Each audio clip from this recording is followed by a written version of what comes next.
Imagine a world where you knew that you mattered and you belonged. The people cared about you because we were so darn good at listening to one another, no matter how different we are. That is what Sidewalk Talk is doing by putting listeners on sidewalks all over the world so that we can practice the art of connecting. Join me, founder and director Tracy Rubel, as I interview experts on the fine art of human connection and interview some of our volunteers who've been listening on the sidewalk and even some of the folks that we've listened to. And if you want to volunteer, consider joining us at sidewalk-talk.org. Do you know how excited I am to bring you this dialogue right now? Parker Palmer, to me, has been a poet to my own heart. And when I got to talk with him off air, I learned some fun things about him that we have in common. We're both first-generation college grads in our family, and we're both stinkers. We really are stinkers together. But he's this beautiful soul that tells it like it is. He's got a PhD in sociology from the University of California, Berkeley. He has honorary doctorates and achievement awards. He has renowned books, 9 that have been published and reached millions of people worldwide. Some of my favorites are The Courage to Teach, A Hidden Wholeness, my favorite, Let Your Life Speak, Healing the Heart of Democracy. You already know who he is, but I just can't wait to bring you this conversation because it's going to go in directions that even surprised me. And my favorite part was that he told me that I was crazy. And all I can say to you, Parker, if you listen to this, is that I felt like I was at home talking with you. I felt at home. Parker Palmer.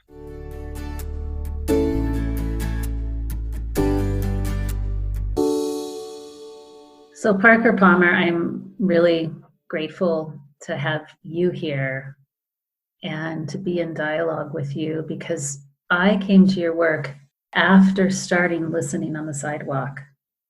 And what happened was I felt kinship with you. And so my heart feels really touched just to get to be in dialogue around our passion for human connection encounters.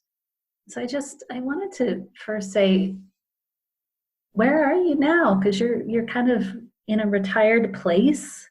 And I'm curious if your focus on these kinds of encounters has changed over time, or if you're as passionate about it as ever. As passionate about what? I'm sorry, I missed. As passionate about connection encounters as ever. Oh, yes. Well, first of all, let me thank you, Tracy, for having me on. I'm very impressed with Sidewalk Talk, and I'm glad to have an opportunity to talk with you and with what I understand to be 7,000 sidewalk listeners out there who are connected with your project. So I'm soon to turn 81, but I guess I have no retirement skills because I've been unable to do it. I continue to be very actively involved and indeed created a new project called the Growing Edge, which is all about connecting. Well, it's about hope, hard times, and the human possibility. Mm-hmm. To use the name of one of the public events that my colleague and I put on. Is this with Carrie Newcomer? Carrie Newcomer. Okay. Yeah, absolutely. Wonderful, wonderful person whose work everyone should know. A great listener as well. So I do that, and I do an assortment of other things. I continue to write. As you know, I published a new book last year, my 10th. Mm-hmm. It's all about getting old. Not really gracefully, because I don't know anything about that, but it's just about getting old, on the brink of everything, grace, gravity, and getting old. And then an assortment of other stuff, such as the fact that 3 weeks ago I was in a public dialogue up in Minneapolis in front of 1,200 people with a remarkable Black female activist who heads up the North Side Zone project. which is working with a community that historically has been redlined and blockbusted out of existence. And she's bringing it back to life by working with families. And we had an incredible dialogue about race, unscripted, in which we really, I think, heard each other into speech, which is one of the definitions I have for listening at its best, hearing the other person into speech. So that's a little bit about me. Yes, indeed, connection remains very important to me. I also have a Facebook author page that has about 90,000 people following it right now, where I post pretty regularly poetry and brief essays and questions and comments that I want to invite people to engage with, and a lot of them do. So yes, I still value connection, and I can't imagine retreating from that. Well, do you want to know why I asked that? Sure. Because your autoresponder maybe isn't telling the truth then, Parker. I know what you mean. I have this auto reply on my email that basically says, "Thanks, but no thanks. Yeah. Please go away." And the reason for that is that I continue to get inundated with requests to do things I've done in the past. Yeah. Travel, give talks, write a foreword for a book, write an endorsement for a book, lead a workshop, hit the road. And at age 80, one thing I know for sure is that I need to be very selective about my time and energy, and also about what it is that I give myself to, and I have to maintain enough time to give myself to things that I want to give myself to, rather than the stuff that people want me to do based on my 50 years of independent work. So it saves me a lot of time to just say, okay, my auto reply answered that one. What's the next one? And does it look like a live possibility? Well, I have a lot to learn from you there. I too have an autoresponder with a very similar intention, because I tend to be a people pleaser that says yes to too many things, and then I get worn out. So but it goes without saying, it means a lot that you would make some time for us here. So I appreciate it. Delighted. Can we geek out? Because you and I both really have a shared sort of conviction around connection. And I want to get your live dialogue thinking, why do we suck at connection? I mean, we're people with hearts and, virtue and care, and yet it seems to be getting harder. Yeah. I think, this would be an answer that a lot of people would give, and I'm sure it's one that you think about, Tracy, is that we have this tribal thing, however you want to define tribal, of being at least a little and maybe a lot afraid of, quote, the other, people who aren't in our tribe, the people who look different from us, the people who speak a different language, the people who have a different belief system than we do. For me, it's a crippling part of the human legacy, because most of my learning in life has come from people who aren't like me. And in fact, one of my definitions of hell is ending up with a whole lot of white folk who grew up in suburbs and are continuing to live in a gated community. I can't imagine it.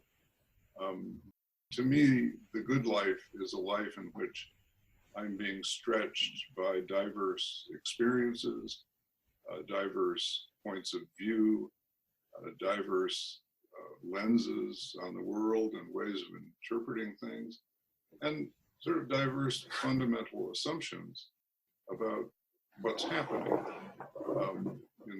in our world as it now stands.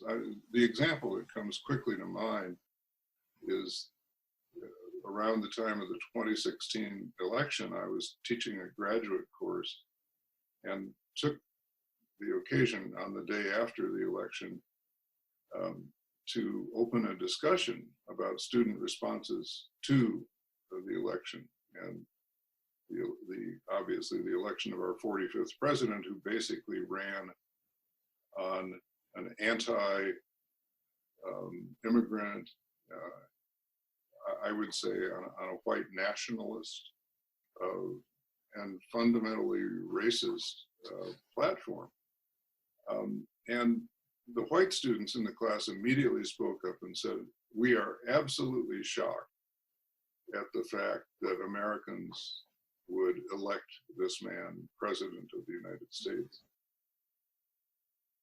Then a black student spoke for all of the other black students in the class and said, "Well, we're not shocked at all, because we've known this for generations in a country that is based on white racism, white nationalism, white supremacy. This is no news to us at all. And what shocks us is that folks like those who just spoke are shocked."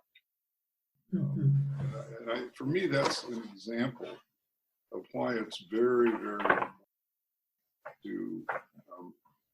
to take this impulse to be connected, which we have right alongside an impulse to hunker down and hang out with our own tribe. Complicated. But we must take this impulse to be connected and use it to connect across those lines, because that's where the learning is, that's where the juice is. Yeah. Do you think it's getting harder to do that, though? Well, So yeah. we're post 2016. Do you think it's changed? In this country, especially when you have someone running cover for white nationalism, white racism, white supremacy, and in case there's anybody out there who thinks I'm exaggerating, our 45th president has as one of his top advisors in daily conversation with him a man named Stephen Miller, who is a convicted, I'm going to put quotes around that word, a convicted white nationalist and white supremacist, convicted not by my words, but by his own words, by what he writes and says and who he writes and says it to. It's intolerable to a lot of us that this man remains at the president's side and with the president's ear. But yes, it's getting harder because it's becoming it being white racism and white nationalism, it's becoming legitimated. And there are a lot of us in this country, in the US, involved in a variety of movements to bring that to an end, to stop legitimating it. We're always going to have a problem in this country because it's not enough to talk about institutionalized racism in our political system and in our economy. What we have to realize is that institutionalization began with the founders. And the economic foundations, even before the founders of a country, the United States of America, that was built on the backs of the labor of enslaved human beings. And that's part of our DNA. It's going to be very hard to do the gene splicing necessary to overcome that. And I suspect in one form or another, it will always be with us, but it can be mitigated. We have seen it happen in the past, and it can happen again. Yeah. So it's funny that we're having this conversation on a day where I also got to be in dialogue with Howard C. Stevenson. He's at University of Pennsylvania, and he teaches racial literacy, and he's also a Black psychotherapist. And so we were in dialogue around some of these things earlier in the day. And he also, like you, stressed getting into connection and getting into dialogue, but he also talked about how we have to listen, much like you, to our own stories. And so how do you indict yourself? I mean, I don't want to put you on the spot. I'll include myself and how I indict myself and how I participate in unconsciously in perhaps some of these dehumanizing tribal forces that might have people of color or people of other identities not feel like they could enter into dialogue with me? How do you work with that in yourself? Right. And it's a very important question, and one I'm glad to respond to. I've been reading the work of a young Black historian named Ibram, I-B-R-A-M, Kendi, and you may know of his work. Yes. And I think he's trying to reboot the conversation around race in the United States, and he has, I think, some very important things to say, and a lot that I won't try to rehearse here today. But one thing he says is that will take me to a direct response to your question, is that the category non-racist is an empty category. There's nobody who lives there of any race. That's right. Or any type. He says there are only two kinds of people.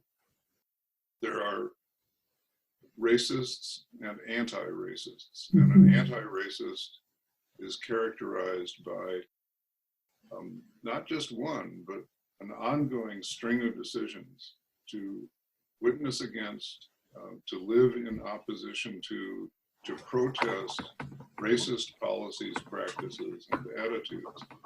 And the good news in what he says is that these are not fixed categories. You know, you can be a racist one moment and an anti-racist the next moment. It all depends on level of consciousness and the kinds of experiences you seek out and the kinds of courage you're willing to summon to protest, to witness against, to live in opposition to various forms of racism.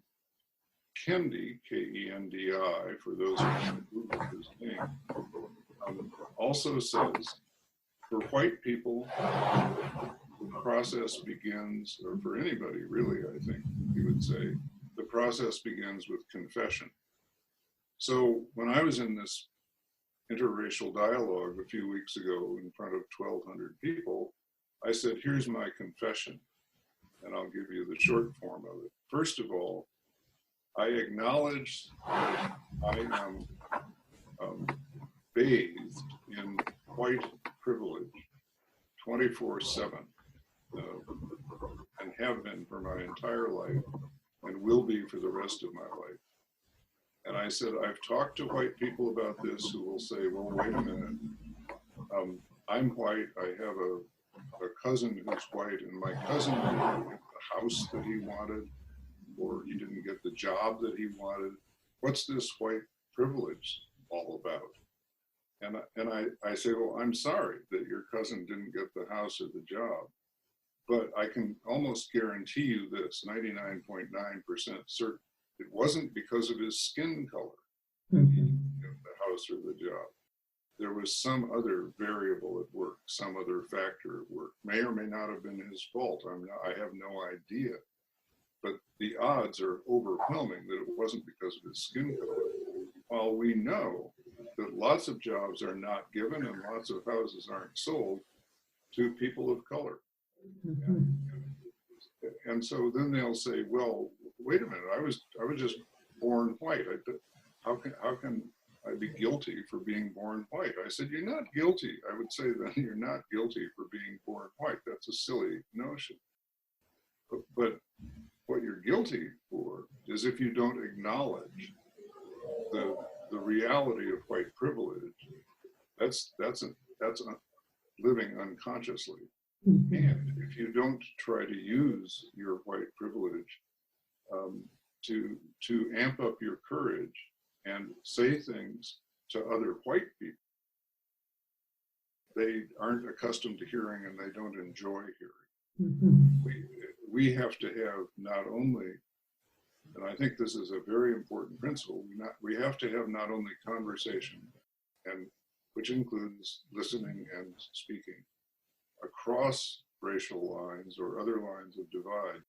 We need to have conversations within our own tribe, because there are things that white people can say to other white people that people of color can't say, and frankly, many of them are tired of saying. And Black activists have said the same thing to me. There are things that I can say to people of color that that I would not say to white people, and that you can't say to us. So I think this need for conversation, dialogue is cross-cutting, and it has to be rooted in an awareness of our own limitations, whether we're white or of color, whether we're male or female. It all comes with perspective, with particularity, and therefore with limits as well as potentials on what we can see and what we're able to understand deeply, and who it is that we can effectively be talking to. Well said. And what I love about Ibram Kendi's work is the way that he brings up this dialogue of anti-racist or racist, is he takes it out of the realm of a personal attribute and instead makes it a momentary behavioral blind spot or intention. Yep. And that seems to liberate this I'm a bad person anxiety that has us all feeling sort of, I would say, there is a kind of righteous identity politics, which to me is not anti-racist work. Right. That's completely different. And I think he's trying to get us out of that. He said, look, stop with that already. Yeah, no, absolutely. I totally agree. I think that's a very good tagline for his work. I like to say there is such a thing as righteous speech, and it can be helpful, also called prophetic speech, and there's a long history of it. But there's another thing called self-righteous speech, and that really shuts down conversation rather than opening it up. And I want to say one more thing quickly. Yeah. My confession, because it goes deeper than white privilege. I also said in front of this audience of 1,200 mostly white people, I also said, I think it's a cop-out when white people limit white supremacy to folks who wear hoods and burn crosses. The Ku Klux Klan has done in the South. I said, I think that the forms that white supremacy takes are much more subtle and nuanced and diverse than that. And I want to acknowledge a form of white supremacy that I have had inside of me for many years, that I've slowly over the years, I started my career after grad school as a community organizer working on racial justice. So I started learning in my late 20s what this was all about. The form that I've slowly had to come to terms with over the years is one in which I hold an unconscious assumption that the white way is the normative way or the normal way, which is a ludicrously arrogant assumption when you consider what a minority of white people are on this planet. But I harbored that assumption. And while I didn't hate anybody because they had a different way, racially, religiously, ethnically, in terms of national origin, I regarded their ways as odd, as exotic, sometimes as a little off-putting, even scary, and wondered, and this is all unconscious stuff, because once you raise it to consciousness, you realize how incredibly stupid it is. Wondered why they couldn't do it the normal way, right? The normative way, which was the white way. And so part of my work has been inwardly to overcome my own version of white supremacy, not just to handle more consciously and responsibly my white privilege. And I find that, an even more challenging kind of work. White privilege is pretty obvious. All you have to do is to ask yourself, take any 5 things that our current president has done, ask how many of those President Obama could have gotten away with without being removed from office, right, or utterly destroying his political career. And the answer is 0. And that's all because of color. So, but white supremacy lives in us white people, at a deeper, harder to reach level, and it really is in certain ways a psychotherapeutic issue that we need help with. But I'm not saying that we need to go to a professional. I'm saying this is a conversation we can have among ourselves. And as we have the conversation and make our own confessions and get listened to, we can then start to change and invite other people to change as well. I really value how you're, for all of us, highlighting what white supremacy is beyond the Ku Klux Klan, that it is a dehumanizing of anything other than white, or a second classing of anything other than white. And it's not evidence that white people are bad people. It means that we're unconscious people, and we have been indoctrinated into this thing, that it is our responsibility, per Dr. Kendi's work, to wake up to that. Yep, that's another great way to put it, Tracy. I'm just reflecting you in my shorthand. That's all I'm doing. It's a great, at age 80 or 81, close to 81, I have a tendency to ramble on, but that's a great nutshell description of what I meant to say. And I do think that conversation is the way forward on that, and the kinds of conversations that I've tried to encourage in our work, our work, the Center for Courage and Renewal's work, is the kind of conversation where people can listen at a level of depth where they suddenly find themselves saying, whoa, this other person is talking about themselves, but I just learned something about myself. And those are precious, precious conversations. Yeah. Well, there's the way in which you can never quite get this right, because one thing I have learned from being a psychotherapist is how long it takes. I mean, I don't know that we're ever fully conscious, right? And maybe that's just a fine thing, because, the unconscious is vast and rich, and it takes a long time to move around in there. And I think that we're just destined to make a lot of mistakes, no matter how earnest we are in our effort to be anti-racist. Yeah.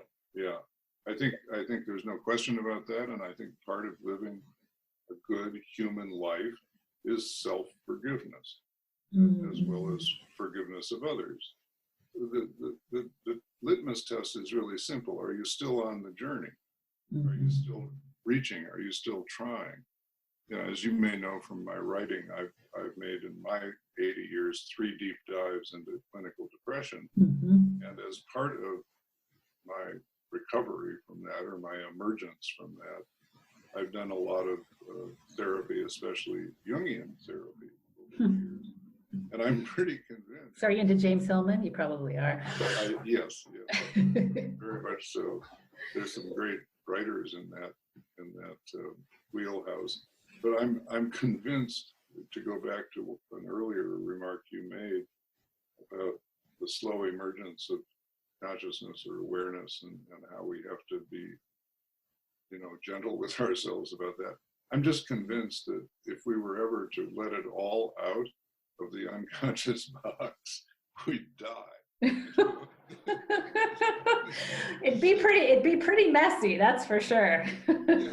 Yeah, if it all came out at once, I think we'd die.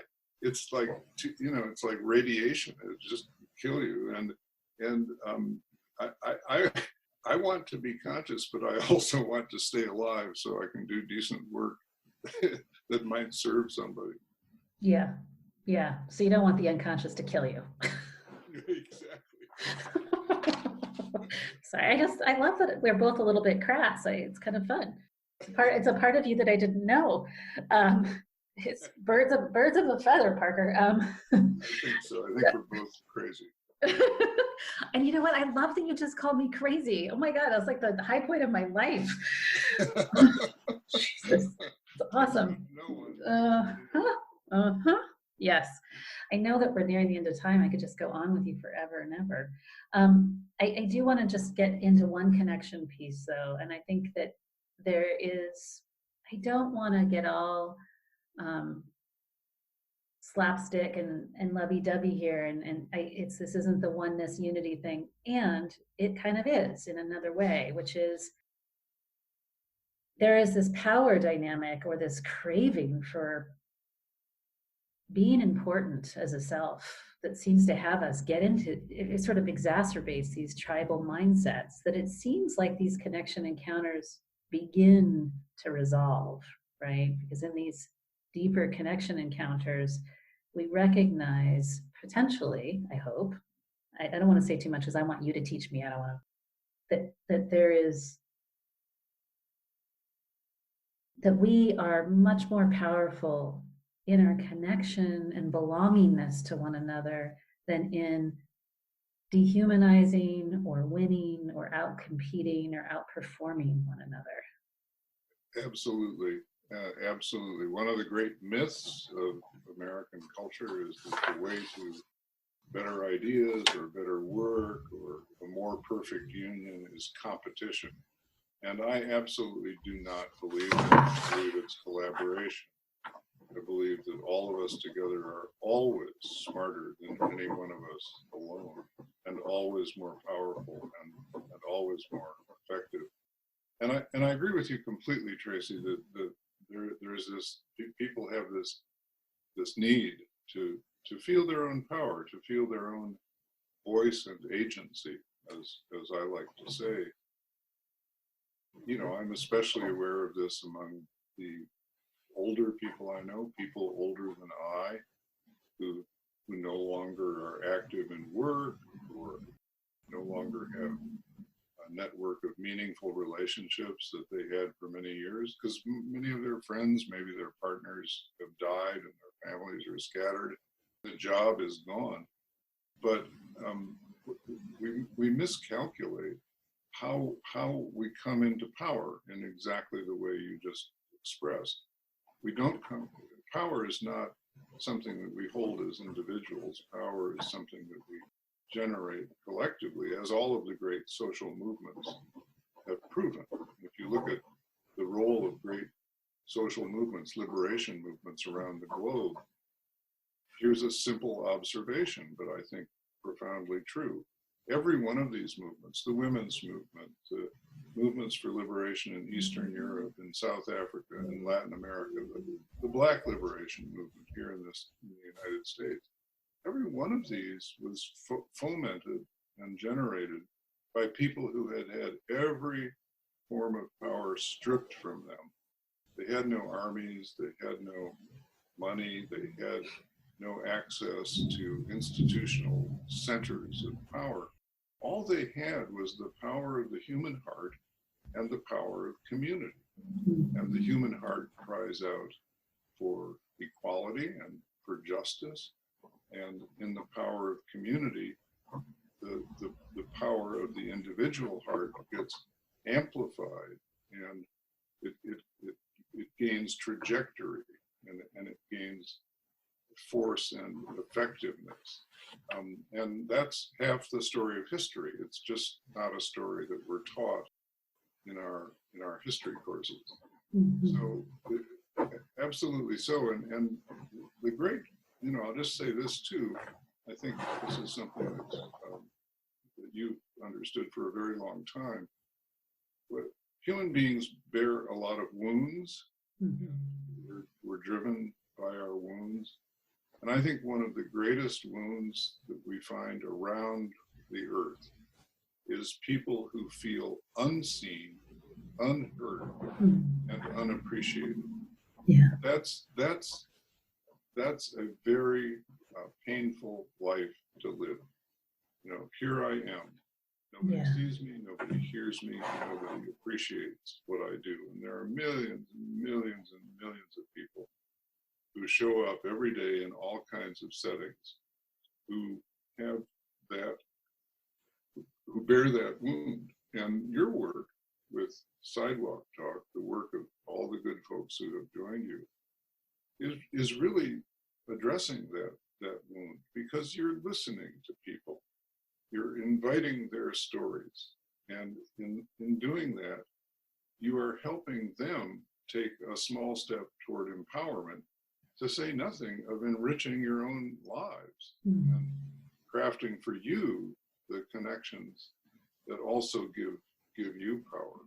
So I think this is we're weaving a fabric here around what may seem like many topics, but it's really one topic, and it is the topic of what it means to be a human being with voice and agency, and one who finds ways to extend those gifts or those encouragements to other people.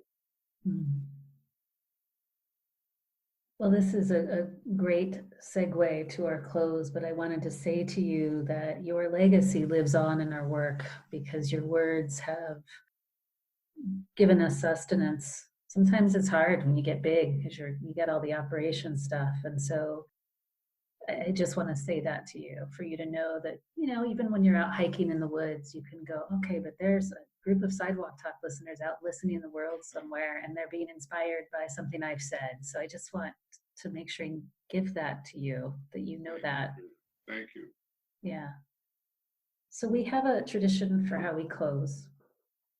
I'm going to get out of the way here and let you speak directly to all these beautiful souls around the world who sit on sidewalks and listen and privilege the voice of the unseen and unheard, with either a wish or a piece of wisdom before we sign off together. Well, what a lovely opportunity.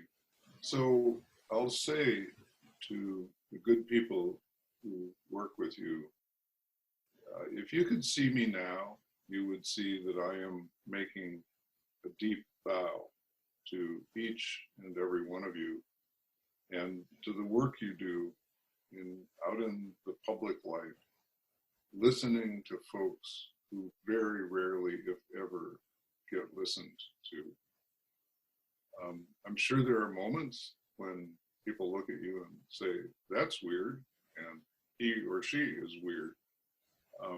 But people, one of the ways our culture clamps down on us, our cultures all around the globe clamp down on us, is they define creative actions as weird and discourage people from taking them, because creativity upsets the apple cart, and cultures are all about controlling the movement of the apple cart and keeping it upright the way the folks, the powers and principalities want it to be. So if you occasionally get that weird vibe, take it as confirmation that you are engaged in social change through the simple act of listening, inviting stories, hearing people into speech at deeper and deeper levels, allowing them, creating the conditions for them to have a deepening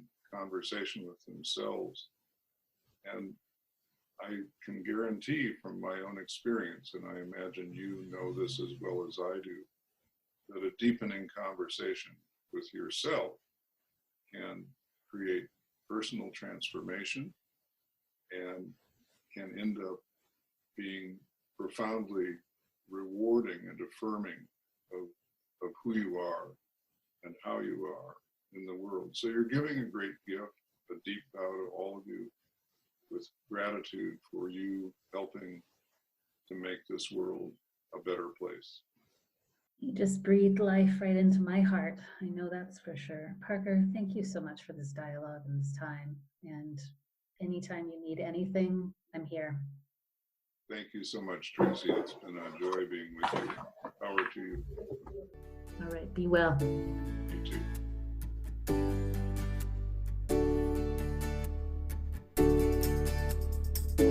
Thank you for being here and listening to this episode of the Sidewalk Talk podcast. If you like what you heard, tell your friends, tell your family, like and comment on the podcast publisher that you're listening from, and subscribe. This will help us get the word out about changing our culture to one of connection.